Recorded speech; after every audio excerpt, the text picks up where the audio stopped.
Welcome to my channel. Subscribe, listen, and enjoy my stories every day. The steering wheel trembles under my grip, matching the shake in my core. It's a sunny Tuesday morning, the kind that promises routine and calm.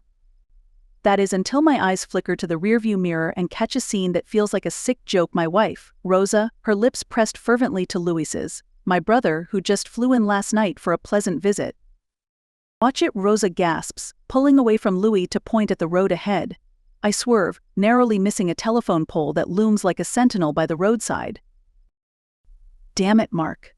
Keep your eyes on the road, Louis snaps from the back seat, adjusting his shirt as if nothing unusual had happened. But nothing about this is usual. My heart pounds against my chest, not just from the near miss with the pole, but from the shock of betrayal. I grip the wheel tighter, eyes fixed ahead, pretending the jolt was about road safety, not my crumbling trust. Sorry, I mutter, the word tasting bitter. I'm not sure what I'm apologizing for, my lapse in driving or my inability to see this coming. The drive home is silent except for the occasional directions I offer to cut through the tension. As we pull into the driveway, my phone pings with a new message. I grab it, and the screen lights up with Luis's name. How's that feel? Is it nice, bro? I felt bad when you stole Rose from me back in high school. There's a reason they say he who laughs last laughs, well. Ah. The words sear into my mind. I stare at them, each letter a twist of the knife already lodged in my back. Luis had liked Rosa, sure, but to my knowledge, they'd barely spoken in high school. To think this was some long-form revenge. What's wrong? Rosa's voice cuts through my thoughts, her hand reaching for mine, but I pull away instinctively. Nothing. Just Louis being funny, I lie, shoving the phone into my pocket. I need time to think, to plan. Inside, I excuse myself and head straight for the shower, letting the hot water cascade down my back, hoping it washes away the anger and the hurt, but it only fuels it. The steam mirrors my rage, fogging up all clarity. By the time I step out, I've made a decision. I won't let this go. In our bedroom, I open the laptop and start typing. If Louis wants to play games, I'm not just going to play, I'm going to win. My fingers fly over the keys, drafting an email to an old friend who now works in a rather peculiar sector of private investigation. If Louis wants to dredge up the past, I'll make sure I'm ready for whatever he plans to throw at me next. As I hit send, my phone buzzes again. It's Louis coming over for dinner tomorrow. I type back a quick, sure, adding a smiley face for good measure. If he wants a war, I'll give him one. But unlike him, I won't be laughing last. I plan to be the only one laughing when this is over. The scent of roasted chicken fills the kitchen, a deceptive mask for the tension simmering just beneath the surface of our home. Rosa hums softly as she sets the table, her movements graceful and oblivious to the storm brewing inside me. Luis arrives right on time, carrying a bottle of wine with a smirk that doesn't quite reach his eyes. Hey, big bro. Thought we'd kick back with a little red tonight, he says, brandishing the wine with a flourish. Sounds good, I reply, taking the bottle to open it. The cork pops, a little explosion that mirrors the tension I feel. The doorbell rings, interrupting our little tableau. I've invited Sarah and Tom, neighbors and old high school friends of Rosa and me, hoping their presence might dull the sharp edges of the evening. Rosa smiles genuinely for the first time tonight as she greets them. Mark, this looks wonderful, Sarah exclaims as they enter the dining room, the aroma drawing her attention. Dinner unfolds with clinking glasses and laughter, mostly from Sarah and Tom, who regale us with tales of their recent vacation to Europe. Rosa is animated, more herself than she's been all day, and even I find myself drawn into the lightness of their stories. But Luis is quiet, his eyes flicking to me with a look I can't decipher. So Luis, how long are you in town for? Tom asks, passing him a dish of steamed vegetables. Just a week this time. Got some business to handle back home, Louis replies, his voice smooth, but his eyes are cold as they meet mine. Dessert is served, and with it, a change in the air. Louis leans back, his earlier silence replaced by a sudden interest in engaging. Remember when we used to set up lemonade stands, Mark? You always had to have the last word on where we'd set up. Guess some things never change. The remark stings more than it should, and I see Rosa's brow furrow in confusion. I kick myself internally for letting him get to me. Yeah, some things never change, I agree, forcing a laugh. Like how you always manage to sell more by flirting outrageously. Laughter erupts around the table, but Luis's smile is tight. As the evening wears on, I find myself watching him more closely, trying to decipher his endgame. After dessert, as Rosa and Sarah clear the table, Louis pulls me aside. We need to talk, he murmurs, his voice low. About what I feign ignorance, not wanting to confront him here, not now. About how you're going to fix this mess with Rosa, he hisses, his earlier facade slipping. What are you talking about? I keep my voice steady, though my heart races. You know exactly what I mean. Fix it, or I will, Louis threatens, his gaze piercing. The moment is broken by Rosa's return, her smile faltering as she senses the tension. Is everything okay here? Just fine, Louis answers too quickly, his smile returning as he turns to her. Just telling Mark how much I've missed these family dinners. As they leave later, Rosa's confused, worried look doesn't escape me. Nor does the meaningful glance Louis shoots me over his shoulder. Something is very wrong, and whatever game Louis is playing, it's clear he's not holding any punches. I close the door behind them, my mind racing. It's time to escalate things. If Louis wants to threaten my marriage, my happiness, then it's time I uncover exactly what he's hiding and use it against him. The morning after the dinner feels charged, the air thick with unspoken words and suspicions. Rosa, sensing the tension but not its cause, moves around the kitchen with a careful cheerfulness that makes my chest tighten.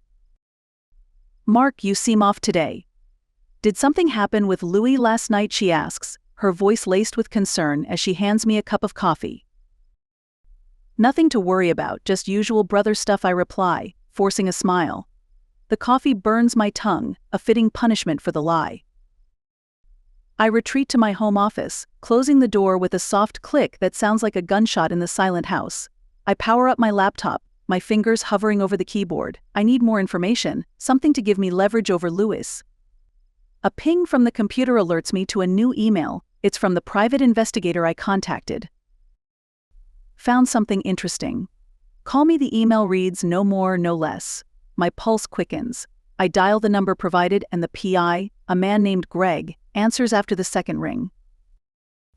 Mark? Got some news for you. Your brother has been busy, not just with family visits, Greg begins, his voice low and even. What kind of busy? I probe, my grip tightening on the phone. Let's just say he's made some questionable investments. And there's a woman, Marlene, who seems to be more than just a business associate, Greg continues. Can you get more details about her? Anything that could help, I ask, my mind racing with possibilities.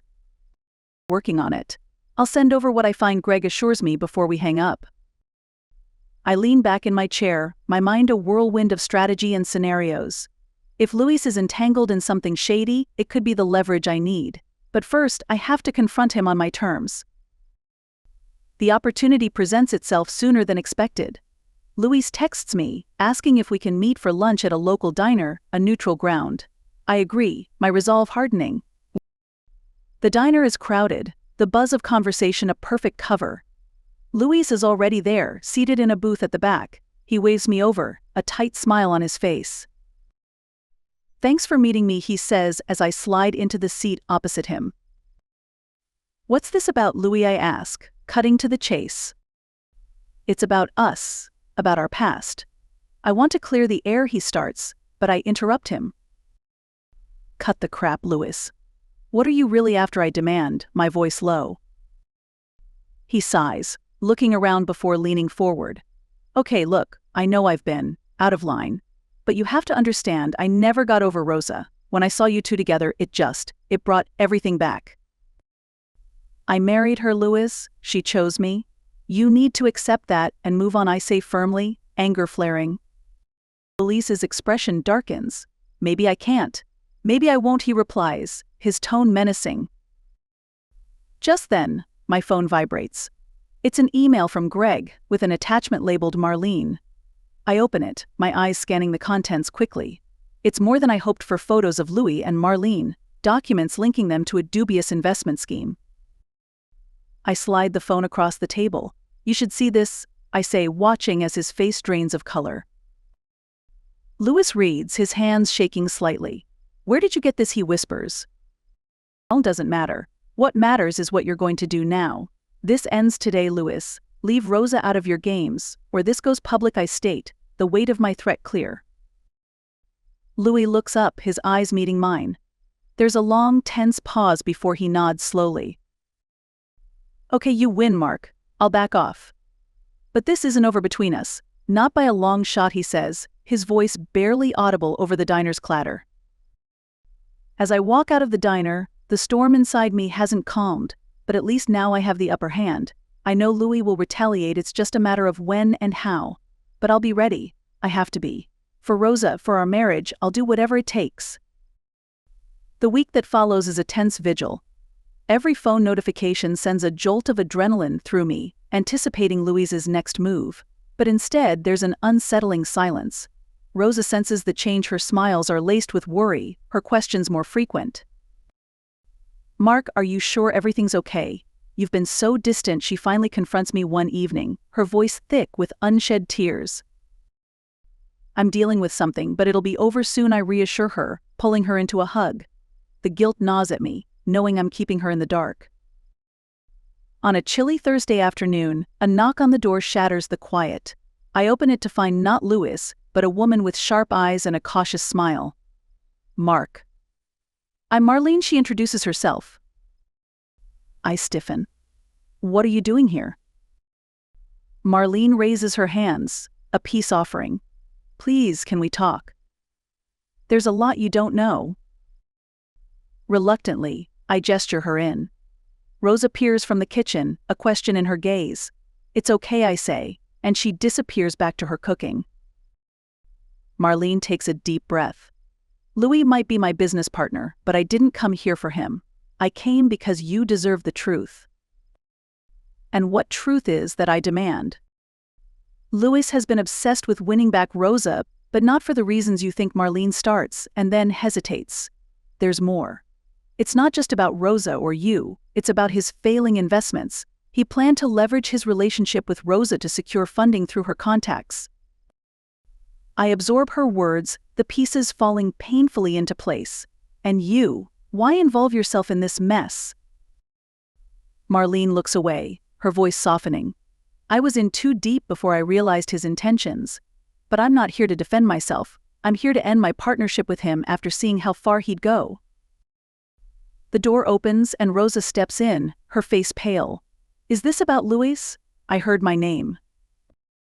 Yes, I say, then turn to Marlene. Go on. Marlene nods to Rosa, then continues.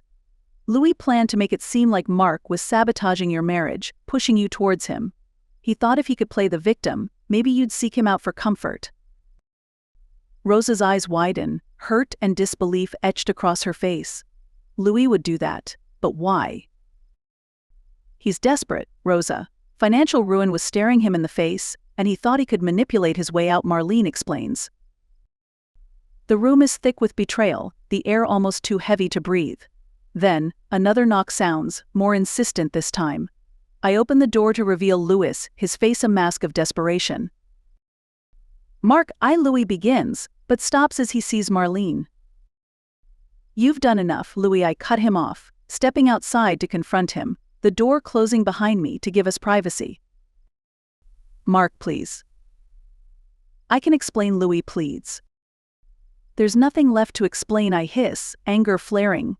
You tried to destroy my marriage, used your own desperation as a weapon against us. Louise's face crumples. I was going to fix everything. I just needed more time.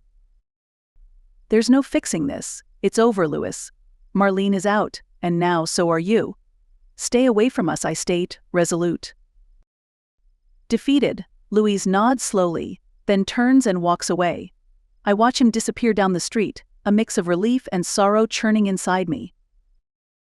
When I return inside, Rosa is waiting, her expression one of mixed emotions. Is it really over, she asks. Yes, I reply, wrapping my arms around her. It's over. We stand there, holding each other in the quiet aftermath, the truths laid bare between us, but a stronger bond beginning to rebuild in the ruins of deception. Rosa looks up at me, a tentative smile breaking through.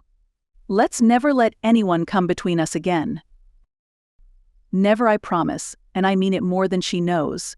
The intrigue has unraveled, leaving raw wounds, but also a chance to heal, stronger and together.